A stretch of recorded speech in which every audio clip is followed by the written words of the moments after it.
Je suis président à l'Institut des études internationales de Chine. C'est le principal think tank des affaires étrangères de la Chine. Nous analysons la situation internationale et nous développons les recommandations de politique aux plus hauts décideurs du pays. C'est un monde informatisé. Il y a beaucoup d'informations qui circulent sur l'Internet.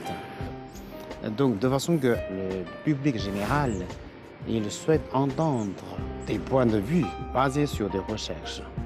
Dans ce cas-là, les chercheurs de cet institut sont interviewés presque tous les jours sur les problèmes les plus épineux des affaires internationales.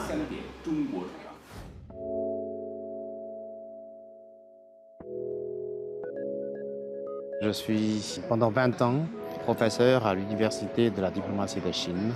J'ai eu l'occasion de tous les jours de contacter mes étudiants, étudier avec eux l'histoire des relations franco-chinoises, l'histoire contemporaine de la diplomatie chinoise. Beaucoup de mes étudiants travaillent aujourd'hui dans la diplomatie chinoise. J'ai beaucoup d'étudiants étrangers. Beaucoup d'entre eux travaillaient aussi dans la diplomatie de leur pays.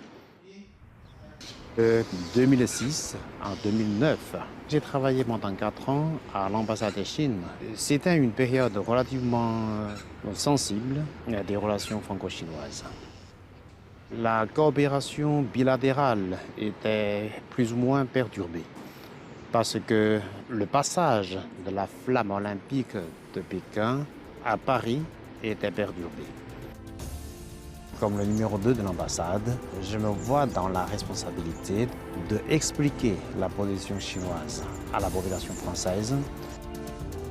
Cet attachement aux Jeux olympiques du peuple chinois est considéré par les indépendantistes tibétains comme un moyen de pression. Ce qu'ils font actuellement, c'est de forcer le gouvernement chinois à choisir entre, d'un côté, les Jeux olympiques, de l'autre côté, l'intégrité territoriale.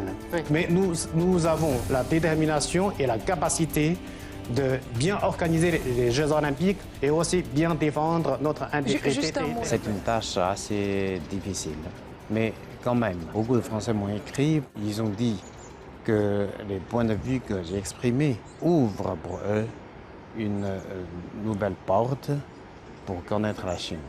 Nous sommes contents de voir que les relations franco-chinoises, après avoir surmonté les difficultés, continuent de développer sur une voie splendide. Donc je suis convaincu que nous aurons une discussion fructueuse pour fêter le 50e anniversaire des relations diplomatiques, mais aussi pour trouver les moyens pour travailler pour un autre demi-siècle à l'avenir. Donc pour résumer, comme professeur, j'aime bien mes étudiants. Comme diplomate, j'aime le travail diplomatique. Comme chercheur, je trouve un très grand plaisir dans la recherche.